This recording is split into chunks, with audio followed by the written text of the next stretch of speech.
Welcome to Dark Reddit, your late-night escape into eerie calm. I'm Alex, your host for tonight's journey into the shadows. Before we begin, find a quiet, comfortable place to rest. Dim the lights, take a deep breath, and gently close your eyes. Tonight's journey lasts 1 hour. 8 chilling tales told softly and slowly, designed to let your mind drift while the darkness unfolds around you. Let your body relax and allow your thoughts to wander. These are the kinds of stories you don't need to see. Only feel. You're safe here. Now, let the night begin. This story is about a haunting experience that followed her long after she left the church. I don't even know where to start, but I feel like I have to share this. I'm a 15-year-old girl, and I've been carrying this weight on my chest for years now, ever since it happened when I was 12. I'm not sure if this is the right place to post this, but the fear and paranoia I felt ever since still haunts me, and I just need to get it off my chest. So, I was a part of an organization at church back when I was 12. It was Holy Week, and we were supposed to do the Station of the Cross at midnight, but because of rain, they moved it to 3 a.m. I arrived a little early, around 1:57 a.m., and as I entered the church grounds, I was greeted by the parish priest who was heading upstairs to the convent. He didn't seem out of the ordinary, just going about his priestly duties. I made my way to the parish hall where my fellow co-church servants and I were gathering. After a few minutes, one of my close friends, Ashley, showed up. We chatted for a bit, passing time until it was about 2:30 a.m. Ashley was hungry, so I suggested we head to the nearby 7-Eleven since it was open 24 hours. We grabbed our things and headed outside the parish hall. The church grounds were quiet and dark, with only a few lights on inside the church. As we were walking down the corridor, I noticed something strange.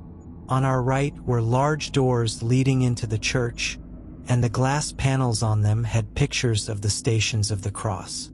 I happened to glance toward them, and to my shock, I saw a priest inside the church. The problem? The main church doors were still closed, and there was no way he could have entered. But what really made my blood run cold was the sight of him. The priest was wearing red, but what made it utterly terrifying was that he had no head. He was kneeling, his body facing the altar, with a blue rosary clutched in his hands. I froze in place, unsure if I was just seeing things. But when I turned to Ashley, her face mirrored my shock. She saw it too. There was no mistake. We both stared, wide-eyed, and then, in pure panic, we ran out of the church grounds towards 7-Eleven, hoping to leave whatever we'd just witnessed behind. By the time we reached 7-Eleven, we saw our church officers on their way to the church. We told them what we saw, and they were just as freaked out as we were. We quickly bought our snacks and made our way back to the church, where the midnight mass was now about to begin. I couldn't shake the feeling that something was very wrong, but that wasn't the end of it. The next day was Black Saturday, and we were attending mass again, sitting in the first row of pews. Our church had a Facebook page where they often posted pictures taken during Massachusetts. As usual, my co-church servants and I checked the page to see if we were in any photos, laughing and looking through them for fun. That's when we saw something that made my heart drop. In one of the photos, there was a woman sitting between two of my friends, but she was wearing a black lace dress with a black veil, her curly hair cascading over her shoulders. The thing that immediately caught my attention was how out of place she looked. We were all wearing white dresses and white veils for the occasion, but this woman in black stood out like a sore thumb. What made it worse was that the woman was sitting in the exact spot where I had been standing. At first, I thought it was just a random woman who had wandered into the photo, but after staring at the image for a few more moments, I realized something was terribly wrong. None of us had seen her during the Mass, and she had definitely not been sitting with us. It was as though she appeared out of nowhere in the photo. I saved the image and immediately showed it to my parents when I got home. They were just as freaked out as I was. My mom and dad called the priest and asked him to come bless our house, which he did. We all felt unsettled, unsure of what we were dealing with. The next day, we learned something even more disturbing. This wasn't the first time the woman in black had appeared in those photos. Apparently, she had appeared in the exact same spot in every Black Saturday Mass photo that had been taken in that church for 2 years prior. My experience marked the third time she had appeared in the photos, always sitting between the co-church servants, always wearing the same black lace dress and veil. At that point, I was done. I never went back to that church again. The thought of seeing that woman again, or even experiencing something like that, was enough to keep me away for good. I've never shared this with anyone other than my parents and a few close friends. I still don't understand what happened. Was it a ghost? A spirit? A strange coincidence? I have no idea. But I know that what I saw was real, and I haven't been able to shake the anxiety and paranoia that came with it. Something about that church, about the woman in black, has stayed with me, and I haven't been able to find peace with it since. If anyone has experienced anything similar, or has any thoughts on what could have been going on, I'd love to hear them. I'm still so unsettled by it all.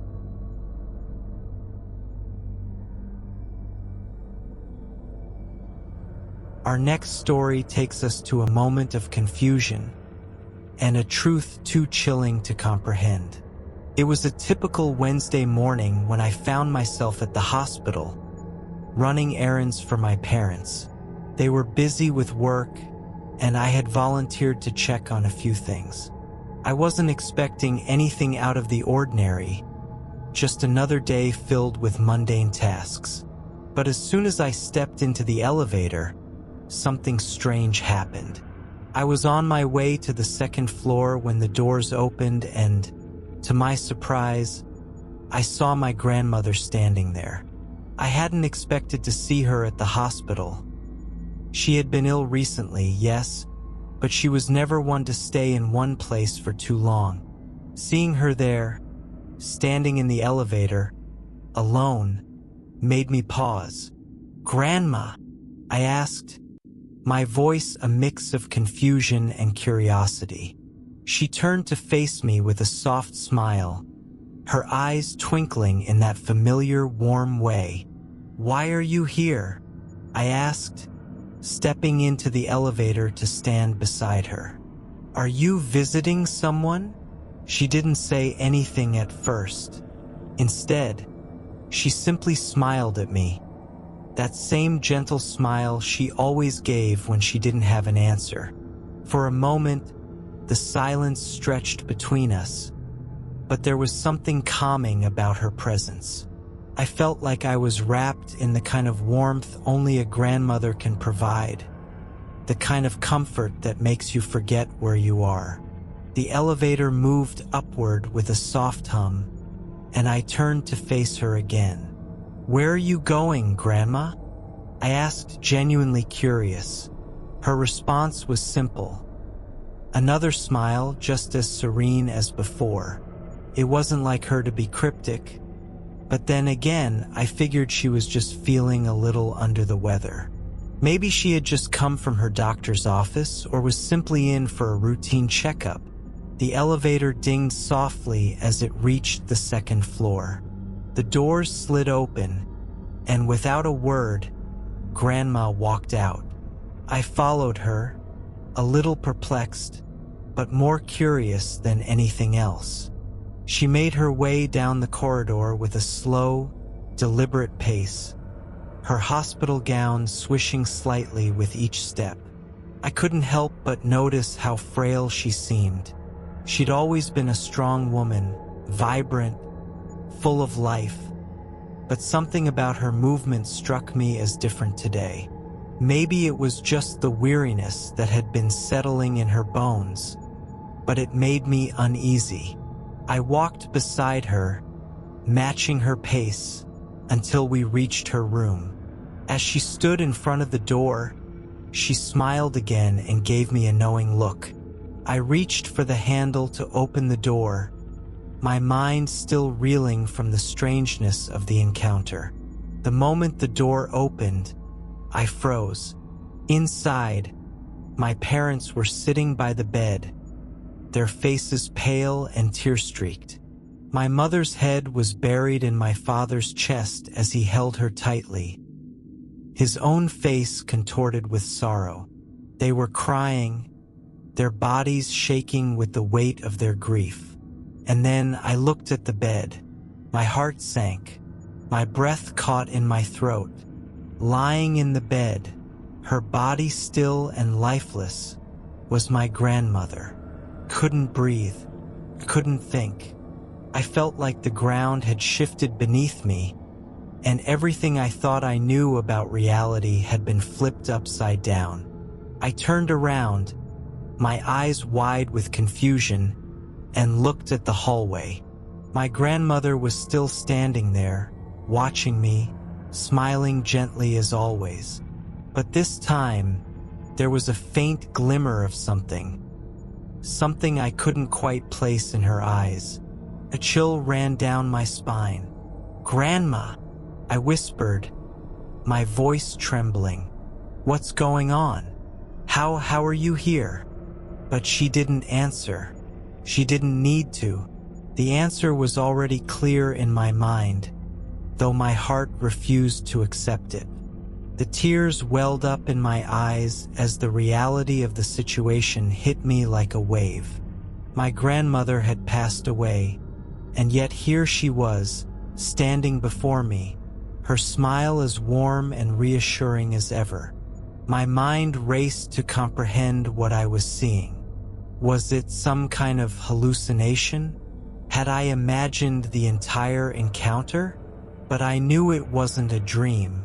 Couldn't have been. The air in the room grew heavy, as though time itself had paused. I turned back to face my parents, who had stopped crying and were now looking at me with concern. My father's eyes met mine, his expression filled with the kind of sorrow that only comes from a great loss. "Sweetheart," my mother said softly, standing up from her chair and reaching out to me. "I know this is hard, but we need to be strong for Grandma. She's gone now. It's time to say goodbye." Her words were a punch to the gut, and I couldn't help but break down, collapsing into her arms. The reality of it all was too much to bear. I didn't know how to feel in that moment. The sadness was overwhelming, but there was also a deep, unshakable fear that clung to me. How could I have seen my grandmother? How could she have been there, in the elevator, walking me to her hospital room, smiling at me as if nothing was wrong? My thoughts spiraled as my parents comforted me, their voices muffled in my ears as the full weight of grief pressed down on me. I wanted to ask them what had happened, to scream, to demand answers. But the one question I couldn't ask was the one that haunted me the most. Was it really her? The minutes stretched on, but time seemed to have frozen for me. I couldn't shake the image of my grandmother standing in front of me, her gentle smile reassuring me as she led me to her room. It was like she had known all along what would happen, and she was there to make sure I wasn't alone. But now, as I looked at her lifeless body in the bed, I realized the truth. I had been with her one last time, though I wasn't sure whether it had been in the flesh or beyond it. The feeling of fear mixed with sadness lingered long after the visit, a strange blend of love and loss that would stay with me forever.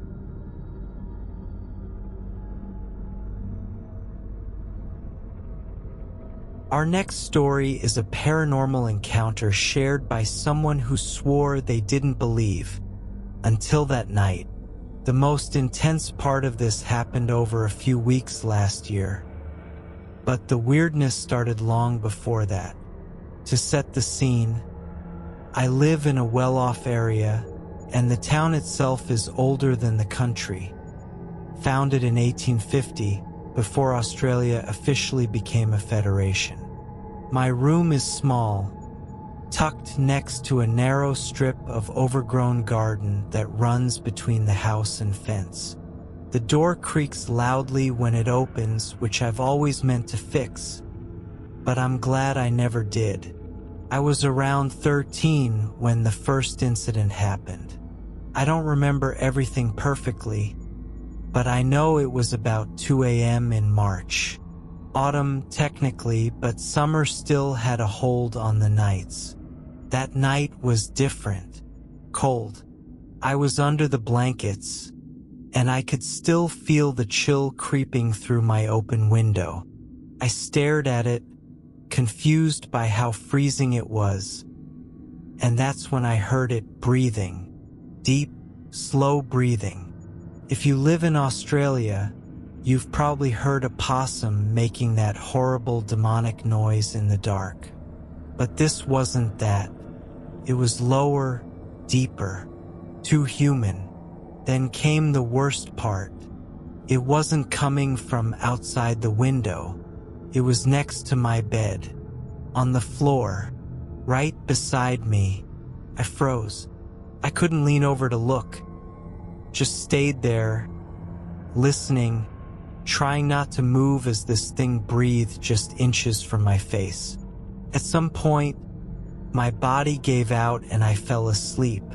The next morning, I didn't move until my dad came in to wake me. For years, I brushed it off.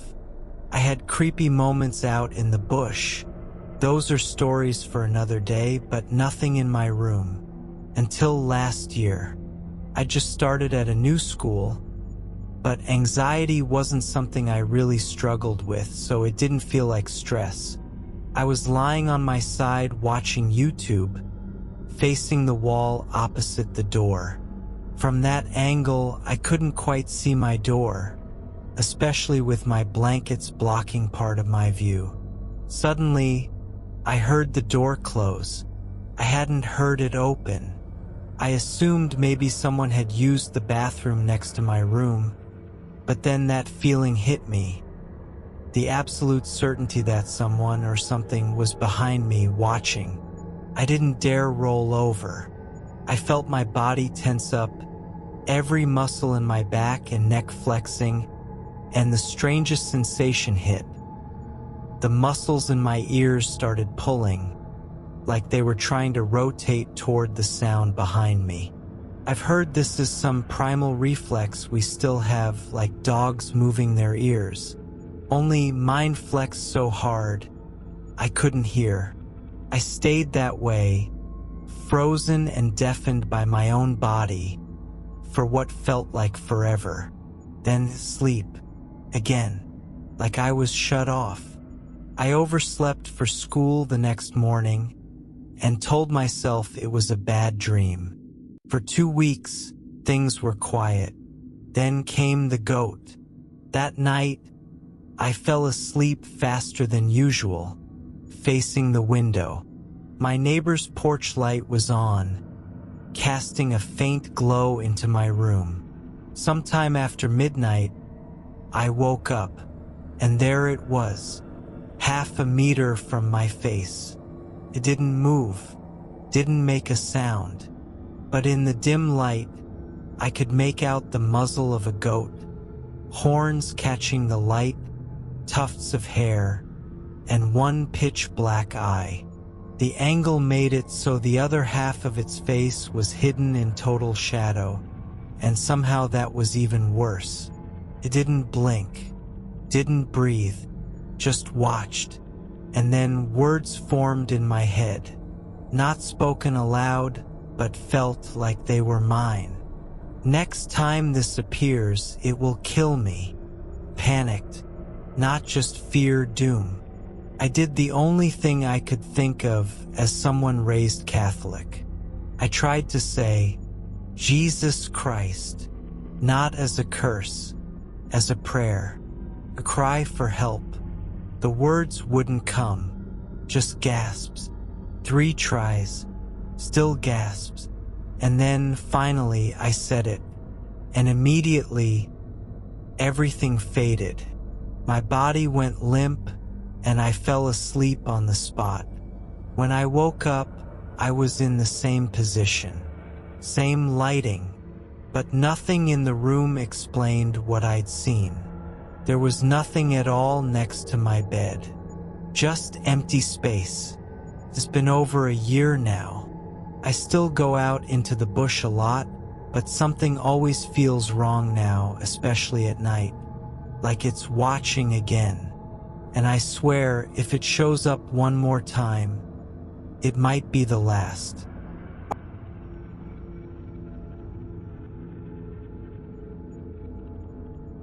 This next story begins with an ordinary day that ended in whispers in the dark. When I was 5 years old, my parents took me to Circus in Las Vegas. If you've never been, it's a hotel that doubles as a carnival. Bright lights, games, colors everywhere. It was exciting, loud, alive, a place where a curious kid could get lost in the magic. My parents always told me not to talk to strangers, but I was a talkative child, too curious for my own good. That day, we were all heading out to play games with my cousins. I followed my parents into the elevator, but when the couple in front of us stepped off on a floor full of laughter and neon lights, I got distracted. I didn't get off with my family. I stayed on and clicked the button for the floor with the fun. That's where everything started. I stepped out into this brightly colored hallway. There were games, flashing signs, and the sound of people having fun. I wandered around until I found a clown show already starting. I loved clowns back then, so I sat down to watch. The show was hilarious. I laughed along with the crowd until one of the clowns invited me on stage. I played along in a silly gag, and the crowd clapped. I felt special. After the show, I got up to leave, but one of the clowns stopped me. He smiled and said, "You did really well up there. The others want to meet you backstage." And like any naive 5-year-old would, I followed. We went behind the curtains, and immediately, I noticed something was off. There was no one else there, just storage boxes, silence, dim light. I turned to ask where everyone was, but the clown just stared at me, silent. Then he started moving closer. There was a look on his face I didn't understand at the time, but I knew I didn't like it. He had something behind his back, and I caught the shine of it. Maybe a knife. I don't know for sure. All I knew was I was trapped, cornered. My brain jumped to another moment. Something that had happened to me earlier in my life with a family member I trusted. Something I still don't like to talk about. For a second, I thought it was going to happen again. I screamed, and just then, I heard my mom's voice echoing down the corridor, yelling my name. When I opened my eyes, the clown was gone, just gone. To this day, I have no idea who that man was, or how he disappeared so quickly. My parents never got a clear answer from hotel security either. They brushed it off as me getting lost and frightened. But I remember what I saw, and I remember how close he was when I screamed. Fast forward to now, I'm 14, turning 15. I was scrolling through social media one night when a new account followed me. No profile picture, no videos. It was completely blank.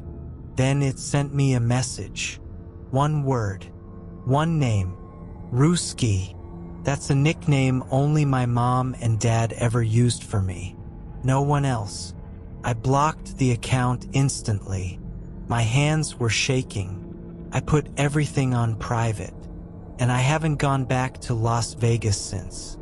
It's been almost 10 years since that day at Circus. But sometimes, I still think about the clown, and I wonder how long he watched me before I noticed. This next story begins with an ordinary day that ended in whispers in the dark. When I was 5 years old, my parents took me to Circus in Las Vegas.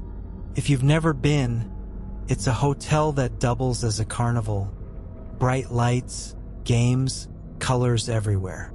It was exciting, loud, alive, a place where a curious kid could get lost in the magic. My parents always told me not to talk to strangers, but I was a talkative child, too curious for my own good. That day, we were all heading out to play games with my cousins. I followed my parents into the elevator, but when the couple in front of us stepped off on a floor full of laughter and neon lights, I got distracted. I didn't get off with my family. I stayed on and clicked the button for the floor with the fun. That's where everything started. I stepped out into this brightly colored hallway. There were games, flashing signs, and the sound of people having fun. I wandered around until I found a clown show already starting. I loved clowns back then, so I sat down to watch. The show was hilarious. I laughed along with the crowd until one of the clowns invited me on stage. I played along in a silly gag, and the crowd clapped. I felt special. After the show, I got up to leave, but one of the clowns stopped me. He smiled and said, "You did really well up there. The others want to meet you backstage."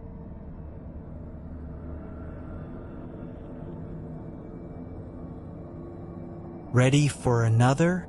Now, let's hear a tale where you can't decide if he was friend or foe. When I was very young, around 5 years old, something happened that still gets talked about in my family. It wasn't something I could fully understand at the time, but I can't forget it now. We had gone to visit my grandparents for a big family dinner. The place was packed with relatives and family friends, all gathered in the small apartment. I was the only kid there, which left me with not much to do but wander around the house, finding whatever entertained me in the quiet corners of their home. My grandparents' apartment had a walk-in pantry, a place I always found interesting. I'd often sneak in there, out of the way of the grown-ups, hoping for some peace and quiet. It had a small window that overlooked the outside, and I liked leaning out of it, looking at the world beyond. That night, my grandmother kept sending me out of the kitchen, likely so I wouldn't be underfoot while everyone was preparing the dinner. So, I retreated to my favorite spot, the pantry window. From the window, I could see the sandbox in the courtyard, a place where the other kids in the complex usually played. But tonight, I noticed something unusual. There was a little boy playing in the sandbox all alone. He was focused on his toy truck, moving it across the sand, making the kind of happy noises that kids make when they're lost in their own little world. His presence caught my attention in a way I couldn't shake. I kept staring, leaning closer and closer, trying to get a better look. My mom must have noticed that I wasn't playing or interacting with anyone. She asked what I was doing, and when I pointed at the boy, I remember clearly saying, "I want to play with him." I wasn't thinking anything strange about it at the time. He was just a boy, and I was just another kid who wanted someone to play with. My mom turned to look, and I could tell from the way she reacted that something was off.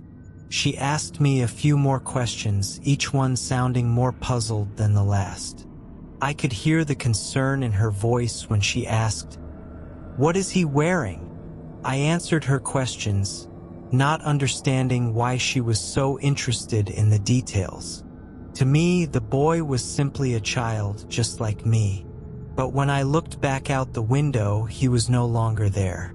Perplexed, my mom sent me into the living room, but she returned later, sitting down beside me with a soft, worried expression. She told me I could play with the boy tomorrow, as if she were trying to comfort me, though I didn't understand why.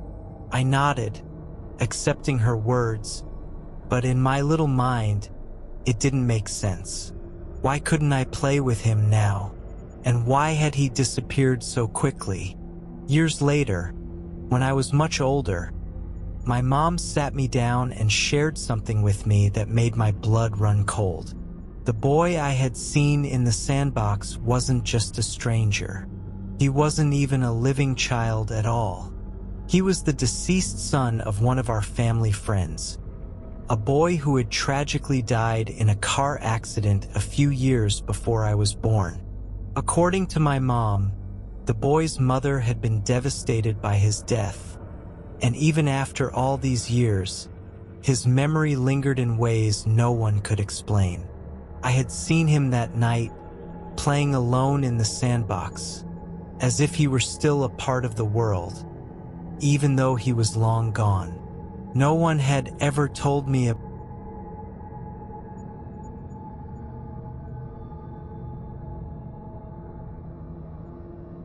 This next story begins with a game of flashlight tag, but sometimes games don't end the way we expect them to. It was a night like any other spring break evening, full of excitement and that lingering freedom that only comes with being young and staying up late. The air had that cool, crisp feeling that reminded me of the changing season, and the stars were bright in the sky, almost as if they were watching us play. My cousins and I had been eagerly waiting for this moment all day. Finally, the time had come to play flashlight tag. Our house was nestled in the middle of nowhere, a small, secluded place surrounded by endless hills and dense forests. There were no neighbors for miles, just the sounds of nature and the occasional rustling of animals in the trees. The kind of place where silence often feels a little too loud, and the night is just a bit darker than it should be. The perfect setting for a game that should have been harmless fun. I was about 11 at the time, and I remember the excitement buzzing in my veins as I grabbed the flashlight and joined my cousins in the yard. It wasn't just any game, though. It was flashlight tag, and we were going to stay up late. After all, it was spring break and anything felt possible. We played for a while, laughing and dodging in and out of the shadows. The barn stood in the distance, an old, weathered structure that always seemed a little too eerie at night. Despite the strange atmosphere, it was a familiar place. But on this particular night, something felt off. Just 5 minutes into the game, my cousin and I decided to split up. He went toward the house, and I took off in the direction of the barn. As I walked toward the dark, looming shape of the barn, I felt something stir in the pit of my stomach, a sensation I couldn't quite explain. It wasn't fear exactly, more like the uncomfortable feeling you get when you know something's not quite right but can't pinpoint why. I was almost to the barn when I saw it. At first, I thought it was just my eyes playing tricks on me, but as I stared, I realized it was something I couldn't explain. Something bright, something prominent, almost like two glowing eyes. They weren't animal eyes. They were too big and too intense. They hovered in front of the barn's fence, standing still, almost watching me. There were no animals in the barn. It was empty, or so I thought. Yet there was something there, something watching me. Without thinking, I turned around quickly and ran toward my cousin. panic bubbling up inside me. I was suddenly desperate to be near him, to be away from whatever I had just seen. My heart was pounding in my chest as I sprinted through the yard, the flashlight shaking in my hand. When I finally reached my cousin, I was breathless and terrified. I was expecting him to ask what was wrong, but instead, he looked at me with a confused expression. "You're not being funny," he said, his voice strange. "What do you mean?" I asked, still catching my breath. "I heard you whisper my name," he continued, "and then your dog's name, and then, I swear, I heard someone scream your brother's name. But when it screamed, it sounded like you instead of your brother." I froze, my stomach dropping. I hadn't said anything. In fact, when I was scared, I often went completely silent. It was unusual for me to speak at all when fear gripped me. I didn't even whisper. "I didn't say anything," I said, my voice low, unsure if I was imagining things. "I didn't whisper your name or anyone else's. I didn't scream either. It wasn't me." We stood there for a moment, staring at each other in stunned silence. I tried to make sense of what had just happened, but it felt impossible. It didn't add up. There was no explanation. I had heard nothing, and yet my cousin was so sure of what he'd heard. The air around us felt heavier now, like something was pressing in on us. We couldn't shake the strange feeling that something was watching us. Even though the yard around us was empty, we yelled out to the rest of the group, ready to give up the game and run inside. But there was still no sign of the others. It was strange. Where had they gone? We rushed inside, hearts still pounding in our chests, and that's when we found out something even more unsettling. Everyone was already inside. "Where were you guys?" I asked, bewildered. "We've been looking for you. We've been here the whole time," one of my cousins replied, a grin on their face as if the game had ended and they were ready for a snack or something. "We never went outside." I glanced back at my cousin, who was still standing beside me, just as confused as I was. The feeling that something wasn't right lingered in the air. Who had whispered our names? Who had screamed my brother's name as though it was me? We couldn't explain it, and we still couldn't figure out where the voices had come from. There had been no one out there except for my cousin and me, and yet it felt like someone or something had been with us all along. We spent the rest of the evening in the safety of the house, unable to shake off the sense that we weren't alone. That night, the wind howled through the trees, and the darkness outside seemed just a little more oppressive. We could still hear the faintest rustling of leaves, like something or someone was walking through the yard. But when we looked out the window, there was nothing to see but the endless black of the night. I still think about that night all the time, especially when I find myself out in the dark. I never figured out what I saw by the barn or who or what was calling our names. Was it just a trick of the mind, a side effect of being out in the dark for too long? Or was something out there, hiding in the shadows, mimicking our voices and watching us play? To this day, I have no answers. But one thing is certain: I'll never look at the night the same way again.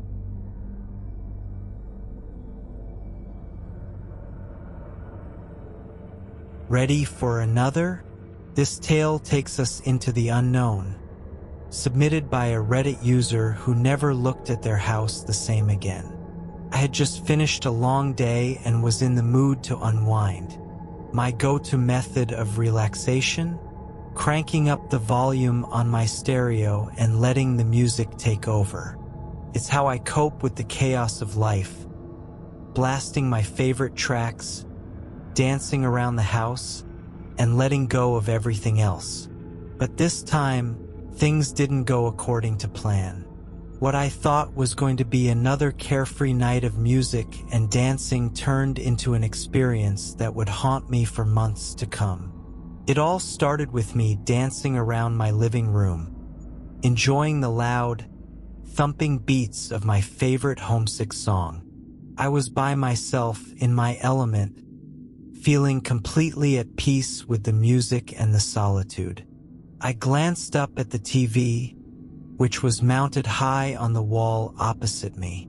It was a habit of mine, taking the occasional break from dancing to gaze at the screen, as though it could offer me some sense of connection with the outside world. But then something caught my eye. At first, I thought it was just my mind playing tricks on me, a figment of my imagination amplified by the music. I saw two figures standing on either side of the archway that led into my kitchen. They were only half visible, just silhouettes in the dim light, but there was something about them that made my stomach churn. They weren't supposed to be there. I squinted, trying to make sense of what I was seeing. But the more I looked, the more the figures seemed to shift, as if they were moving just outside my vision, making it hard to get a solid grasp on what was happening. It was like they were standing still, but at the same time, they seemed to be dancing. The movement was subtle, like someone lightly swaying to the music in the background. But they weren't supposed to be there. I was alone. My heart began to race. Was I just seeing things? Was I so immersed in the music that I had convinced myself there were people standing in my doorway? My mind scrambled for a rational explanation, but I couldn't find one. I had to know for sure.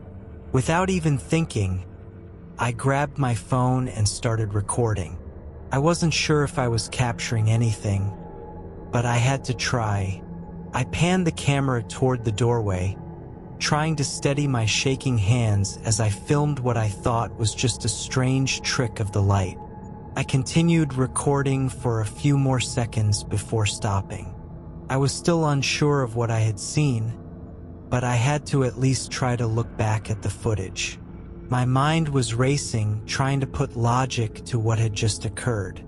Once I brightened the video and played it back, I was hit with the truth. The figures I thought were standing in the doorway weren't just two people. The video revealed a much larger group, more than I could count, packed into the small space in the archway. And they weren't just standing still. They were dancing. They were having a freaking party. I could hardly breathe as I watched the footage play. The figures weren't clear, not in the way you'd expect people to look. No faces, no distinct details, but the movement, the way they shifted and swayed, was unmistakable. It was like a scene pulled straight out of an eerie movie. But this was real. This was happening in my house. I sat there frozen, watching the video over and over, unable to believe my eyes. There was no mistaking it. I had captured something that was beyond explanation. The figures in the doorway weren't just any figures. They were dancing, moving to a rhythm only they could hear, and they were crammed into the space like a gathering of spirits. I tried to reason with myself. Maybe it was a trick of the light, a weird camera glitch, or some optical illusion caused by the low lighting. But deep down, I knew better.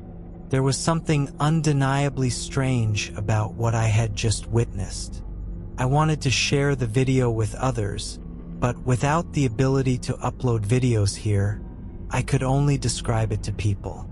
I hoped that in some other community I could post it, where others might be able to offer an explanation or even share similar experiences. The thought that I wasn't alone in this, perhaps there were others out there who had witnessed something similar, was the only thing that gave me any comfort. As I sat in the quiet of my living room, the music now silenced, I couldn't shake the feeling that something in my house had shifted. It wasn't just the eerie party of figures caught on video. It was the overwhelming sense that I had opened a door to something that was always there, lurking just beyond the veil. I don't know what to make of it, but one thing is certain. Whatever I captured on that video, whatever those figures were, they weren't meant to be seen. I'll never look at that archway the same way again. And I can't help but wonder if the party they were having was for me. An invitation I never asked for, but somehow couldn't avoid.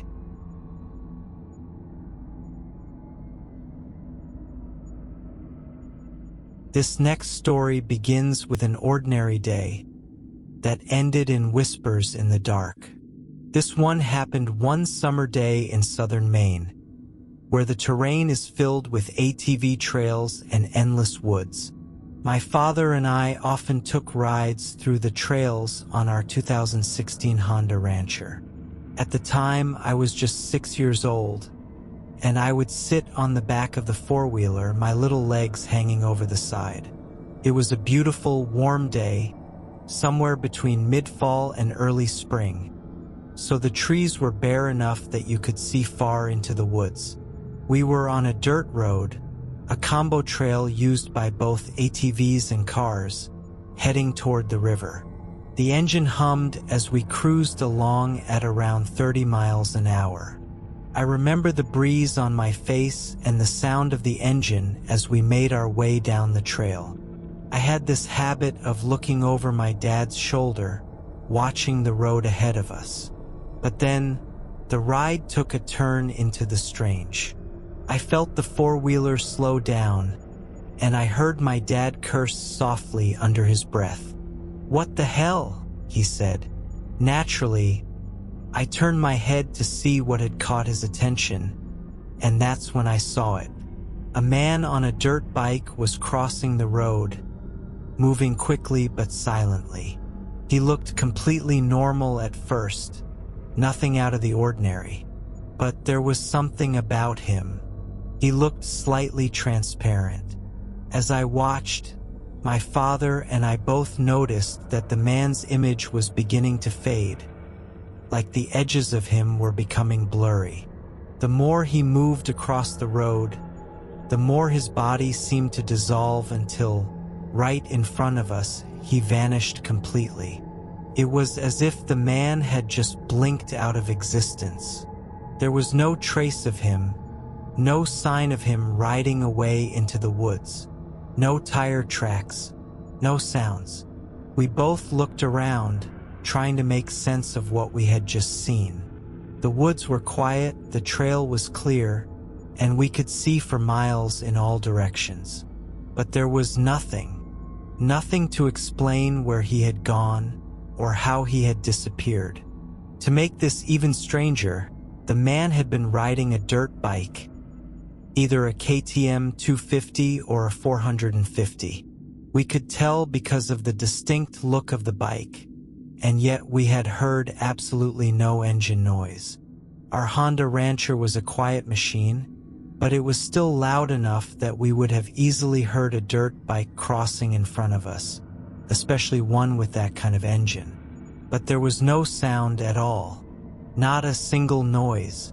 He had simply vanished without a trace. My father and I both looked at each other, trying to process what we had just witnessed. We couldn't come up with an explanation. We couldn't figure out how someone could be there one moment and gone the next. It was like a weird, unexplainable glitch in reality. But despite the confusion, we didn't talk much about it. We didn't want to acknowledge it, to even entertain the idea of it being something otherworldly. We carried on with the ride, pretending like nothing happened, as if it was just a weird trick of the light or our imagination. But to this day, neither of us has an explanation for what we saw. Both of us agree on what happened, the way the man was transparent, the way he vanished, and the way the entire event was silent. But what was it? What did we witness that day? It's a mystery that's haunted both of us since. And honestly, I'm not sure I want to know what it was.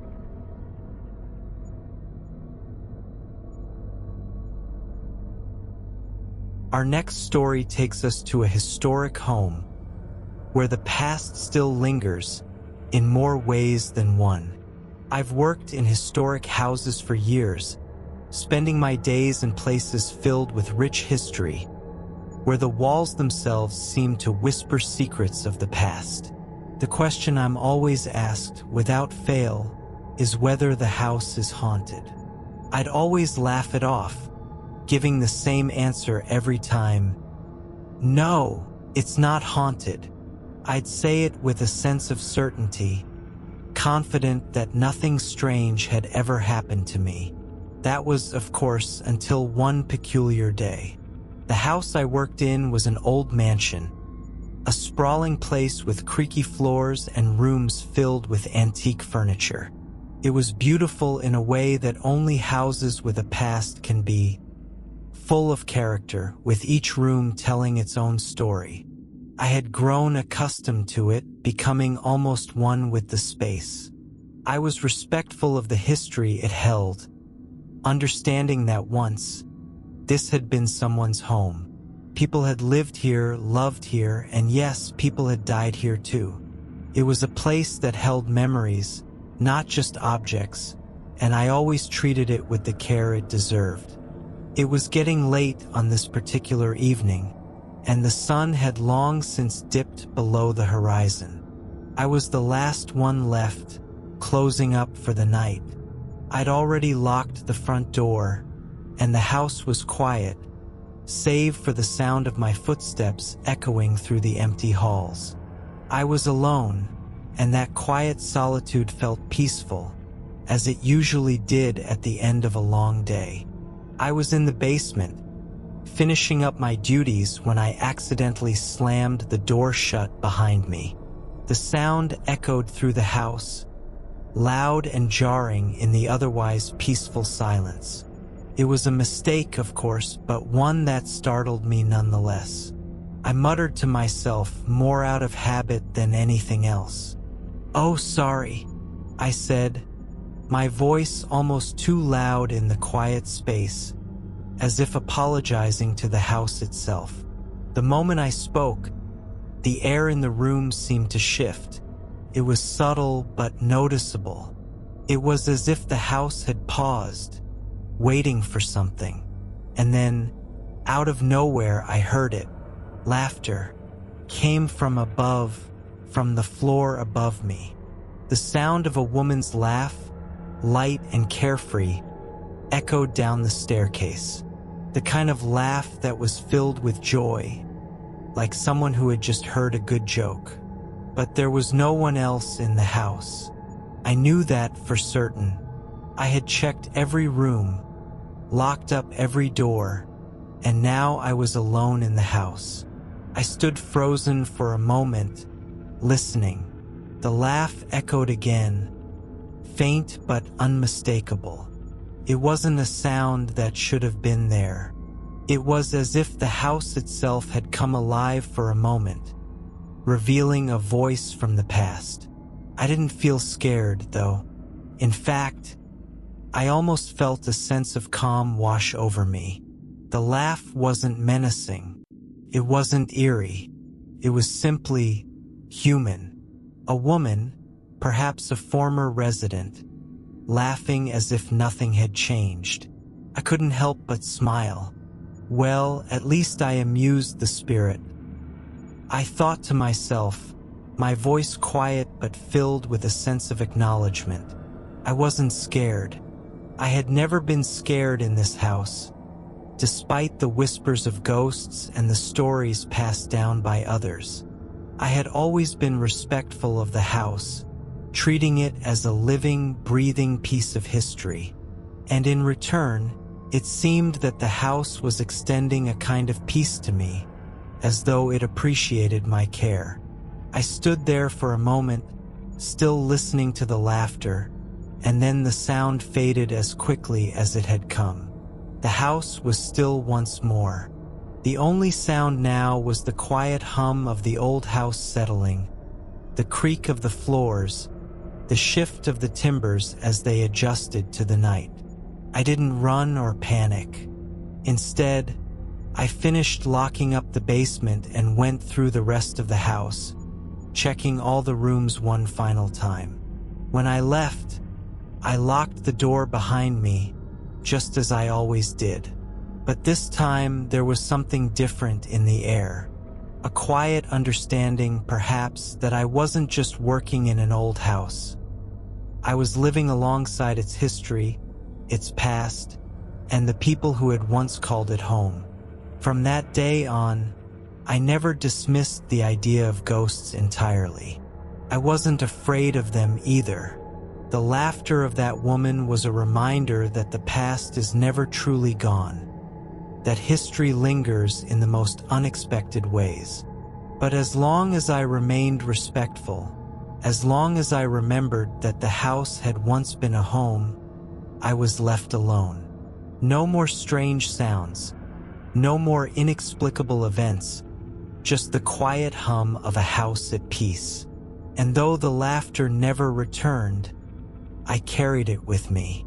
A gentle reminder that sometimes spirits are just as curious about us as we are about them. And if we approach them with respect, we may find that they, too, are capable of kindness.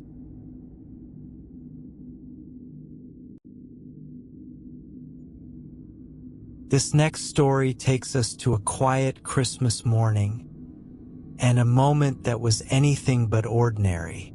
It was the 1980s, and like many families, we celebrated Christmas with a big party that stretched well into the early hours of the morning.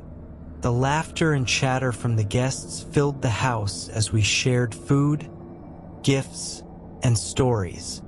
The Christmas lights blinked on the tree, casting a soft, festive glow across the room. Everything seemed perfect, the kind of night that makes you believe in the magic of the season. By the time the party had finally wound down, it was just my mom and her cousin left, gathering up the trash to take outside before they could finally go to bed. The streets were quiet, the air cool for the tropical country we lived in, and the stars twinkled above us like diamonds in the sky. We lived in a neighborhood where the houses were close, yet private enough to maintain some distance from one another. But as my mom and cousin stepped out of the house, something felt off. The night was eerily still. No sound of the usual dogs barking or late-night chatter from the other homes. The only noise was the soft shuffle of their slippers on the pavement as they carried the bags of trash to the gutter. Then they saw her, a figure sitting at the edge of the gutter across the street. The girl was just sitting there, smiling up at them with a strange, serene expression on her face. She was dressed in an old-fashioned white sleeping gown that flowed around her in the breeze. At first, my mom, half asleep and disoriented, waved at the neighbor, who she assumed was just out there for a late-night stroll or getting some air. But then, something caught her cousin's attention. "That's not neighbor's name," she suddenly hissed, shaking my mom's arm. Her voice was sharp, filled with a sudden, terrifying realization. My mom blinked, squinting in the dim streetlight, trying to make sense of what her cousin had just said. She looked more closely at the girl across the street. The more she looked, the more her stomach sank. Their neighbor, the one they had waved to just moments before, always had shoulder-length hair. But this girl had long, flowing hair, ankle-length hair that shimmered in the moonlight, cascading like a waterfall. And that white sleeping gown she was wearing? It wasn't like anything a normal person would wear in the Philippines. Not only was it completely out of place for the tropical heat, but the fabric looked too old-fashioned. There was no way she was wearing that to sleep in, not in a place like this. Panic washed over them both as they realized the unsettling truth. This wasn't their neighbor. It wasn't even a person they recognized. The girl's smile remained the same, unnervingly wide, as if she had been waiting for them to notice. My mom's heart raced, her breath quickened, and without thinking, both of them screamed in terror. They turned on their heels and rushed back into the house, their minds racing, breath catching in their throats. They slammed the door behind them, hearts still pounding in their chests. The noise from their frantic escape was enough to wake the whole house, but it was the fear in their eyes that left everyone in silence as they relayed the bizarre encounter. I swear, she was just sitting there, smiling at us. My mom's cousin whispered, her voice shaking as she recounted what had happened.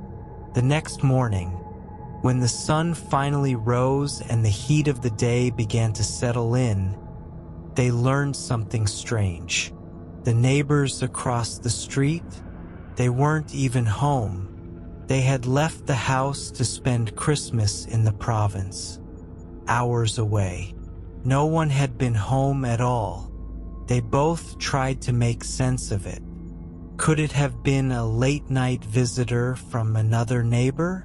But there were no other houses nearby where anyone could have come from. No one had been out, not until they saw that figure sitting in the gutter.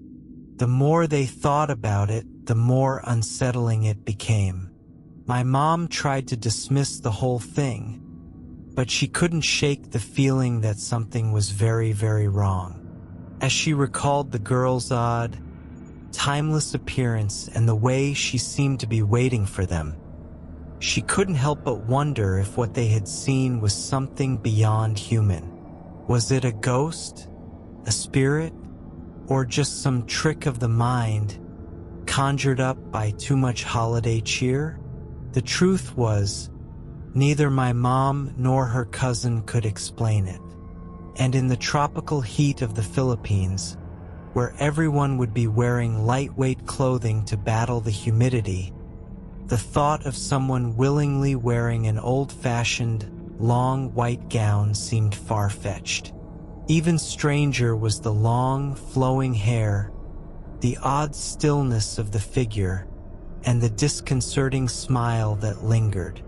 Whatever it was, they knew one thing for sure. They were never the same after that night. The idea of looking out the window in the dark or stepping outside late at night became unsettling for them. Something about that encounter never quite left them. Over time, they stopped talking about it as much. The story was shared only when people asked. But every now and then, in the quiet hours of the evening when the house was still, my mom would look over at the window, her thoughts clearly drifting back to that Christmas Eve. And even though she never said it aloud, I could see it in her eyes. She wondered if, just maybe, something from beyond the living had come to visit them that night, on a quiet, snowy Christmas Eve. The kind of visit that wasn't meant to be forgotten.